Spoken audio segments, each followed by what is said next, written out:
So, welcome. This is a very special event here. This is best of digital coercion notification portal. This nice German-English combination. I greet you and welcome you. And I don't know the names, and I only know the first names of the two ladies here, Leena and Katrin. And from the digital coercion portal, we will read something to you. The digital coercion portal was created by Digitalcourage, and people could write where they were angry, where they were coerced to use digital media. And we thought they were wonderful things. They are really well placed here. And I hand off to Leena so she can say a bit more about that. Yes, thank you very much to you for information. This is the website, Digitalzwangmelder.de, and all the things that we will read to you are from that portal. And of course, it is important for me to give you a short disclaimer. These submissions, we checked them for plausibility and things that we didn't think were plausible, and we checked them roughly, and they were thrown out by that, but we didn't really verify it. These are just the submissions that were sent to this portal. And for some of those, for some of these things, we also have screenshots or photos that have been sent to us. You don't have to read all of that, and some of those are much too small and too detailed. And it's just to have something to look at. And we have received permission from all of those to share these, but we don't really want to handle some licenses because it's only screenshots anyway. But before we start to read, we wanted to say something about digital coercion, about the word, and we have to say that this word isn't really very well defined yet. And the idea of this portal, the digital coercion portal, was what people think this is and what they would submit about situations where they felt coerced to something that I don't really want to do. One word that fits in here but isn't exactly the same is the account coercion. The word, if I can only do things if I create an account. And what seems to form is that in this definition, there is a very important distinction. If you don't surrender to this coercion, if you lose social contacts or just access to a product where you could perhaps live without. If it's just that's the question, is that really digital coercion? Maybe sometimes you really can only use the product if you surrender to the digital coercion. So to say that upfront, that we are still experimenting with the word digital coercion. And then we will start to read. And I start. Okay. According to an important information for all Bahn frequent traveler program, the advantages of the collected points starting with a given date and a special undefined status cannot be used without the Bahn bonus app from January 22. Okay, I will continue. I got an email from the Deutsche Bahn, from the rail. The Bahn bonus points starting at June 22 can only be used with the Bahn app, and this app can be retrieved from the Google or Apple shops, so these app stores. And that means I have no access to this app because I have a Google free Android, so a Fairphone in this case. Before that, I could use the website and redeem the points and premiums, but starting 30th of June, I cannot do anything with my Bahn bonus points that I collect on every trip. That's really sad, Deutsche Bahn, that's really sad. But I find it sad to collect the points in the first place, but that was in April 22. I have another another one about the German Rail, the Bahnbonus app, the frequent traveler program. Without smartphone or without Google account for the Play Store, I cannot use that, and I have really financial disadvantages for that, and I'm really angry. It's not about points that you can redeem with the app only. That is still possible on the website, but about the status.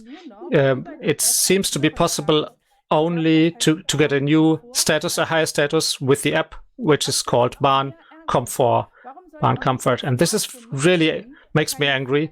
And why should non-smartphone users not be able to get a new level in the frequent traveler hierarchy? And it seems that some Bahn functions can only be used with the app, and requires you to have a usual smartphone such as Google or Apple, and makes you dependent on US companies. And this was submitted by an anonymous submitter. So the railway is not the only topic we have here. Banks are also often mentioned in our reports. So the DKB, the German Credit Bank, is since January 2021 uses a mandatory two-factor authentication, 2FA, for payments with credit cards in the internet. That's a good idea.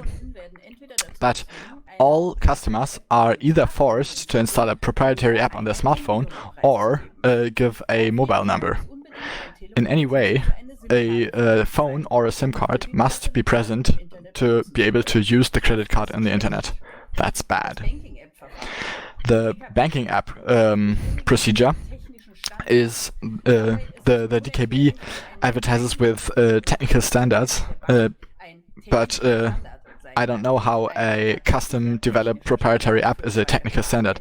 An actual technical standard for 2FA would, for example, be TOTP, which is defined in RC 6238. Using that, I would not be dependent on proprietary apps that, in the worst case, feature a kill switch that might cut off my app if I use my device with administrator rights. For example, to use the system-wide ad blocker. Also, this app cannot be downloaded at the bank directly, but I am also forced to use other proprietary components from Google on my phone, such as, for example, a Play Store. All of the blobs that are required for the Play Store require administrator rights and can track lots of things, and but apparently that doesn't matter to the bank, but it is not logical to me. The SMS-10 procedure, for this I will cite the BSI. With this procedure, SMSs can be intercepted, and this brings a risk of misuse, and with a duplicated or cloned SIM card, it is possible to intercept TANs. Also, how are SMS supposed to be sent to me if I consciously do not want to use a mobile number, if I don't have one? I don't need to be reachable all the time. A landline phone should be entirely sufficient. So, the procedures that are used here for two-factor authentication come with two large side effects that I will not accept, and that's why I won't be using this credit card. It has been rendered unusable for me. Okay, so we will stay with the banks. So after already the SMS-10 at the Postbank online banking has been retired, and I was forced to acquire a chip-10 generator on my own costs, which apparently is which I now have to throw away, even though it apparently was very good, and I have to buy a besten device, which maybe in 2 years I have to throw away again, because maybe then only the DHL packet station with a smartphone app might work. Some banks, such as the PSD Karlsruhe Neustadt or the GLS, that work with SecureGo, only support the Mobile 10 system with Google and Apple OSs.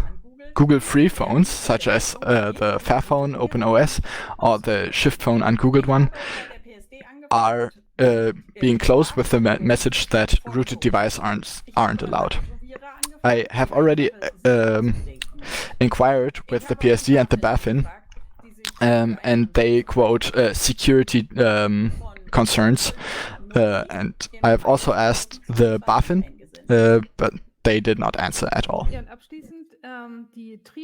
And lastly, the Triodos Bank is apparently not much better, because the Triodos Bank is taking a second attempt of forcing people to use their banking app, as can be seen in the photo. So let's change the topic toward COVID and the Luca app.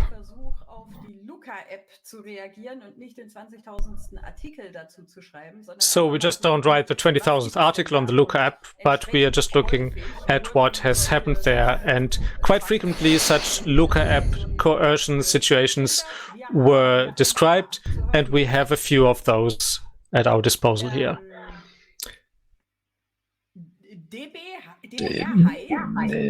DBR High from Hanover writes to us in 2021, vacation booking at the Baltic Sea is only possible with the Luca app. With previous bookings, the Luca coercion will be retroactively activated, and you have to use that, and you cannot use paper or the Corona Warn app that is much less generous with its data usage. Cannot be used. So my school from Hamburg says the digital contact tracing with the Luca app is now mandatory for all members in the education camp in every place, at every locations. Okay. So the Kraken Luca writes Michael in June 2021. In Norddeich, if I want to pitch my tent there, I have to write a declaration where I agree to use the Luca app. And that's really strange. Some really strange things were happening there. Yes. And Evlaf from Munich writes, to get the PCR test result from the city of Munich, I had to use the app Doctor Box, and it was very complicated. I'd authenticate myself with my ID card and the smartphone and an app. From Felix, also from Munich, from January 22, the only free PCR test in Munich, for example, for people with symptoms, offers the PDF result only via an app. So if you need the written result, you have to install the app on your smartphone and register yourself. In the app, you also have to do a verification with a photograph and both sides of your ID card, and also speaking your own first and last name for authentication. But my smartphone camera is too bad for such a photo. That means I cannot have the PDF of the test result. So that said Felix from Munich. And here's an anonymous notification from June 2021 for the hospital in Braunschweig, Brunswick, and it requires the use of the Luca app, and who doesn't want that, needs to lie and say that he doesn't have a smartphone, but they are still trying to be coerced into using the Luca app, or at least some of these keychains. Without the Scandal app Luca, you have to show the personal ID card, and all data is entered manually into the Luca system app, into the Luca app system. And this guy always said Scandal app Luca, and that doesn't seem to be correct on an unsecure system. And for people to hear in the queue, you have to say your own phone number loudly, and this can be done once per day. And of course, the submitter couldn't say if that's really true. That's just done once per day, and there's no data protection declaration. And also in Jena, in the Rosenkeller, and there is the digital vaccination. This is just a students' club, and you cannot enter that even if you can show that you have been complying with 2G. But paper is not enough, and you require the app, and there shall not be any discussion about the use of the app. And the justification was that it was easy to forge a paper certification, but the app can be forged as easily. And we also never heard that the people at a club really know how to verify the authenticity of documents. And this is another example of digital coercion. Okay, so let's come to the next topic. Despite all of the complaints about Luca, now another topic that was often mentioned that we didn't really have in mind is DHL. So I will read the message from Samuel.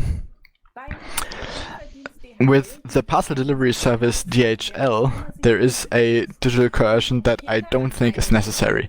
To be delivered packets to the DHL package station and get them from there, one has to install the Post and DHL app. Only with this app you can get the code, that a 4-digit number, and then with the customer card and the code, one can get the parcel from the station. For every package, a new code is generated. I think this is not necessary. In this case, I would do it the same as with banks. Everyone gets a personal PIN number that can be used, for example, to get money from ATMs and, for example, for card payments. Just like that, DHL should assign a personal PIN that can be used to get all personal packages from the station. It is not required to generate a new number for every single parcel. The two-factor authentication would not even be required for this, because, just like before, one would still need two factors, such as the customer card and the PIN number. It is not even possible with DHL to log into the website and have the obtainment code be displayed. So it is also not possible to get it via email. The app is required to be able to receive packages at the parcel stations. This is maybe a thing where we can discuss about whether this is actually preventing one from participating in public life or only from one specific service. That might be optional. Another thing is the next case that Kathleen will read. Yeah, this is also something that I could have maybe written. This happened to me as well. So yesterday I missed the notification of a parcel.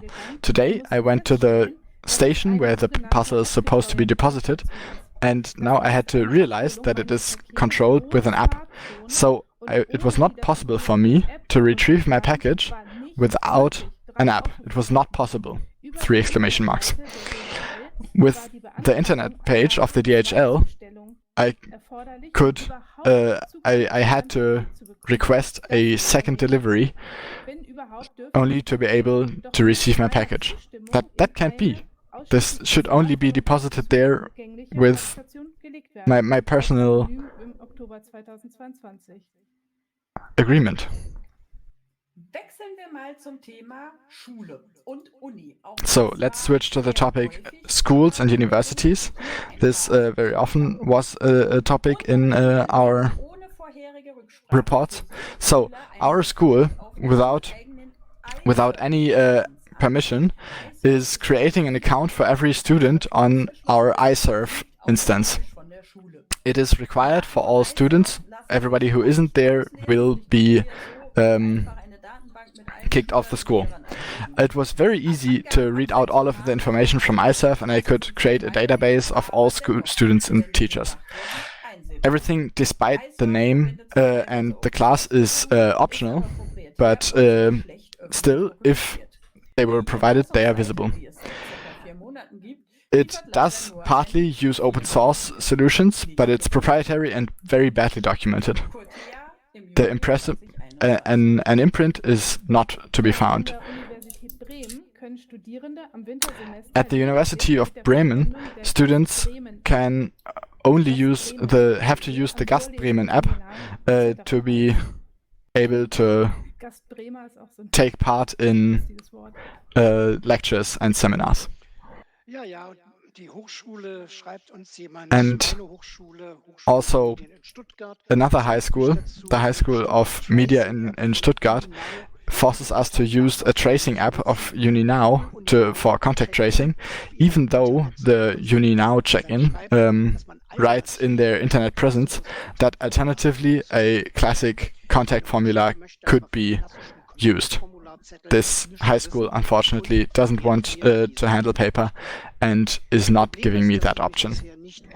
The problem is that up until now I was not able to check in properly because I was not provided a paper contact sheet to hand in.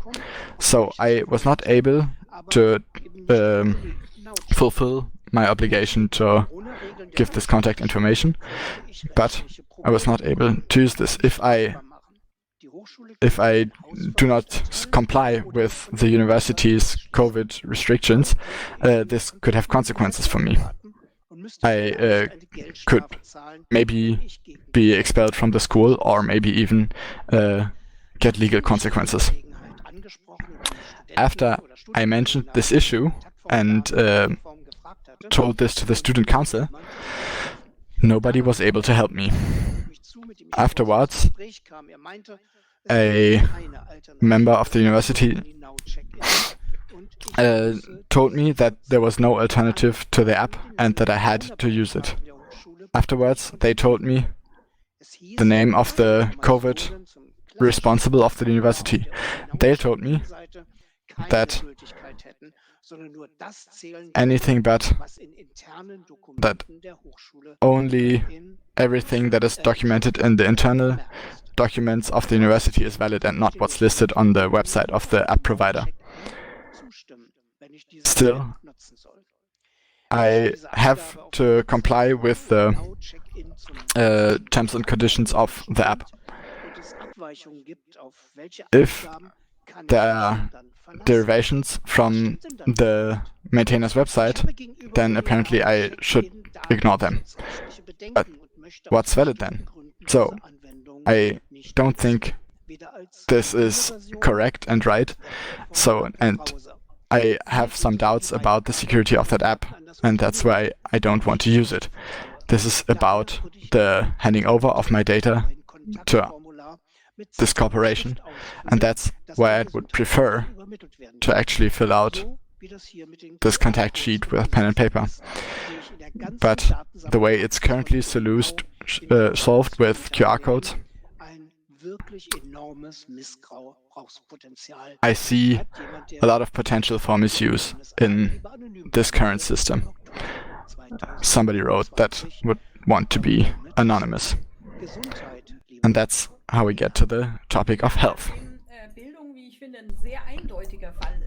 Ja, ich finde, education is very clear thing where you get excluded from very important parts, but health isn't really simple either. DRK, health insurance, only allows a full account with an app, whereas others can do two-factor authentication without an app.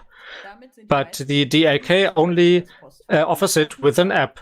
Without that, you cannot have your mailbox. And this, the justification is security, but I'm quite sure that my desktop system is more secure than any smartphone. And that is by Michael from June 2022. And I have a submission from Bernados from Bonn. And from the 1st of January, they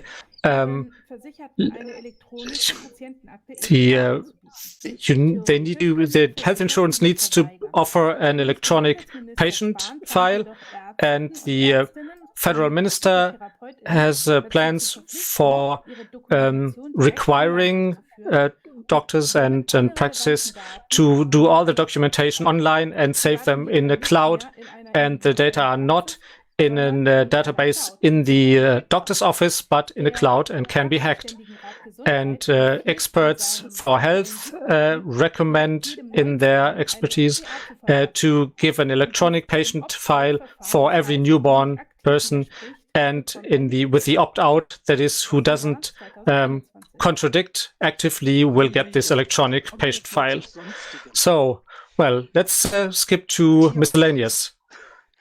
Zoos, zoological gardens, and the park ticket for the zoo that can be traversed only very hard from the way from the parking lot to the zoo is very hard, and you need a digital parking ticket, and you have to give up your address and your full data to get this parking ticket, and that's from June 2021. And why would you give your address just to park? That's really mysterious. I really don't know. Maybe it could. Well, no, never mind. Maybe that's something for the Q&A. I have something to public swimming pools. For the public pools in Freiburg, the access is only possible after digitally booking a time slot, and you need to enter your full data for the reservation, and not for the Corona app, but a piece of paper would be sufficient, but for reservation.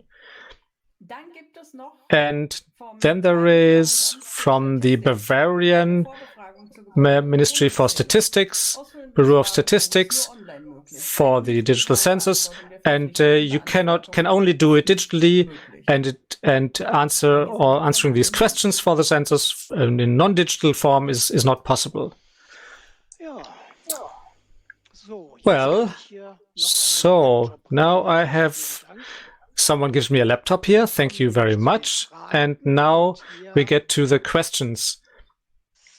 And so, best of, yes, Hexien notifies that in the IRC that the Visa secure procedure is mandated by Visa, and the DKB, the bank, only implements that. And what exactly does that mean? I don't quite understand. But, well, all right.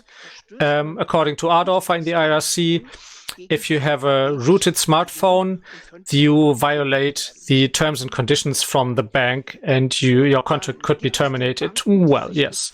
So other banks who can be used with free and open source apps, and do some banks really use some other standard two-factor authentication from Iribion at Car Social?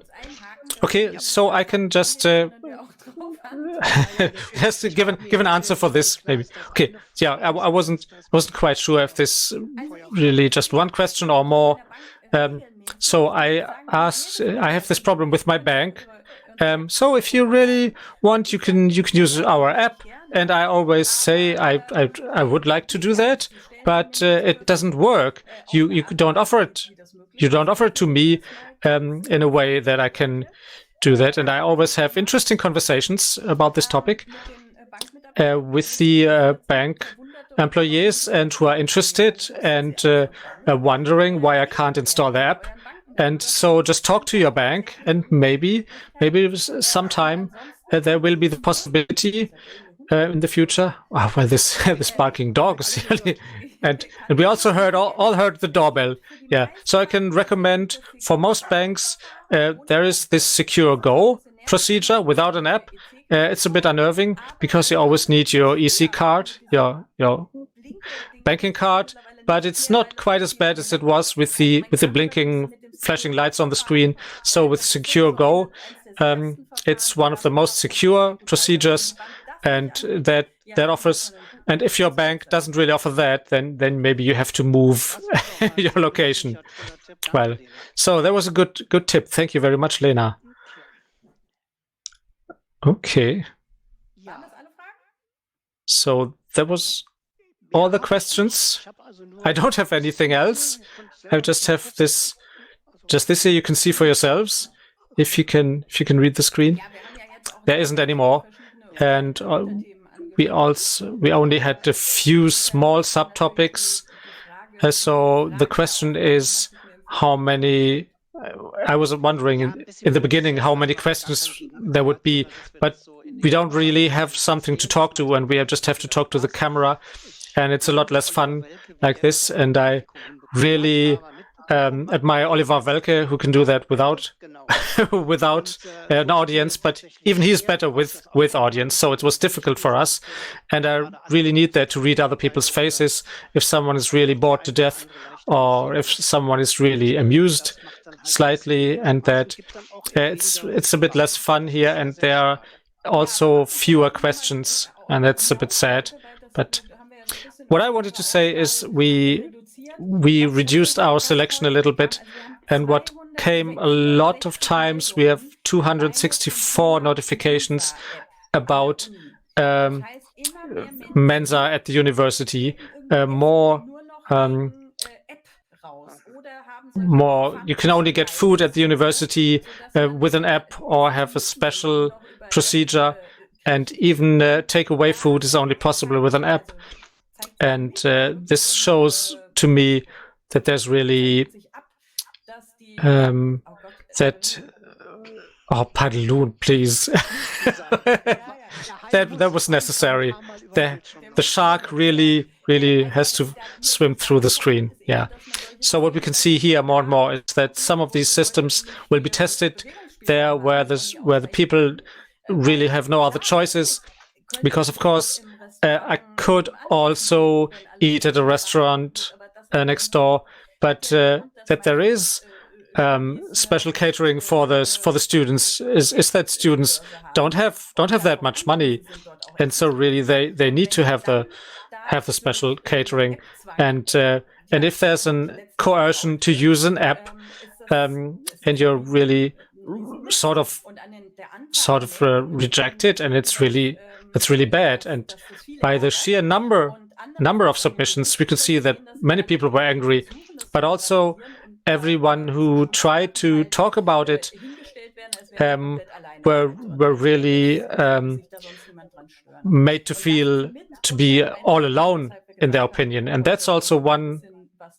reason why today we wanted to read some of those today, to show everyone you are not alone, and we are not alone. If we are angry about these things, really complain and submit it to the digital coercion portal, the Digitalzwangmelder. We are happy to see that, and to get support, and also see that other people get angered by that, and we find new things like the DHL parcel station. And much more important than notification is to really complain loudly, and then they can't tell you that you are alone. And I'm quiet for a moment if Katrin has something else to say. Okay, there's another question that I have. How do you see that if you just want to be left alone and to be able to eat and get your parcel, and just put in some nonsense address? That doesn't really help a lot, just to give a false address, and really complain loudly is really something. And yes, complaining is one thing, and that some new political parties have really been created from complaining alone, and are in the federal parliament now. And then I really try to be very friendly,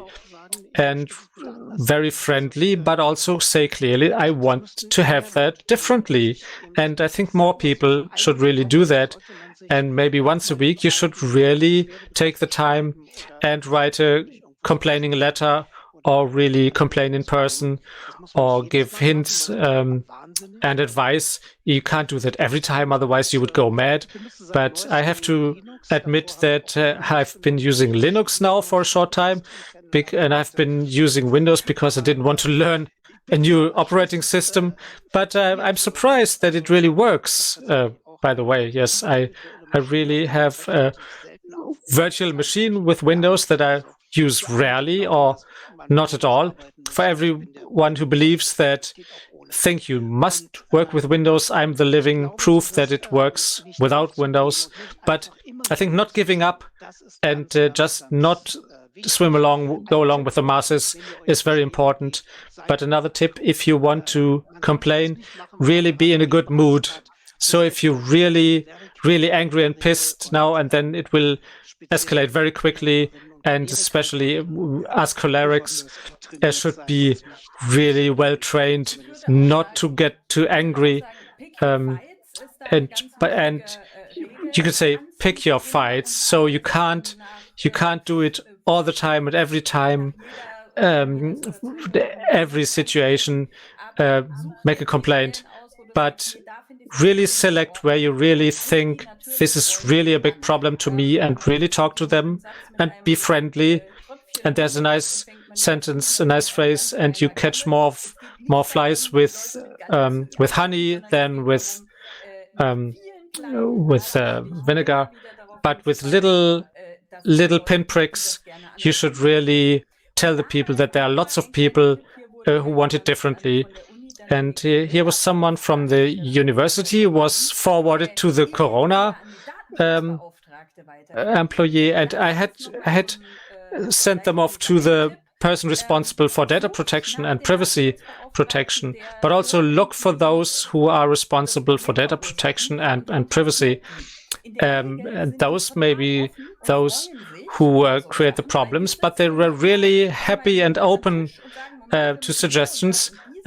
Otherwise, they always tell people once a month and say, we need to change this and that, and are trying to be appeased then. But if I can say three more people called me last week, and usually the privacy officers are really happy to hear that their customers really care about that, because that's what really what supports them. And so contact the privacy officers or the data protection officers. I've had good experiences with that. Sometimes they just were left alone, but sometimes it doesn't happen that you resign and say we can't change anything, but you really have to do something. So Mensa app says for the student catering in Leipzig, for in order to save money for the catering, you have to use the app because there are huge queues for to return the cutlery and the dishes. And with an app, you can bring back your dishes more quickly. So that creates some pressure, and that's really a wonderful example for the borders for digital coercion. And well, you can still have so you can maybe take stuff to take with. Then you need that app to maybe coordinate what belongs to who. Maybe there's no other system. Maybe let's be really generous and say that this is not coercion. Then there would still be the problem that very quickly all of the other alternatives that maybe were present are becoming so undesired that very quickly it doesn't look like there are any alternatives at all. Maybe if people only have half an hour between two events, and the line at the cashier is just way too long for that, and I won't get any food, and then I have to use the app to get food in time, then maybe that's still coercion. So okay, so let's go to another question here.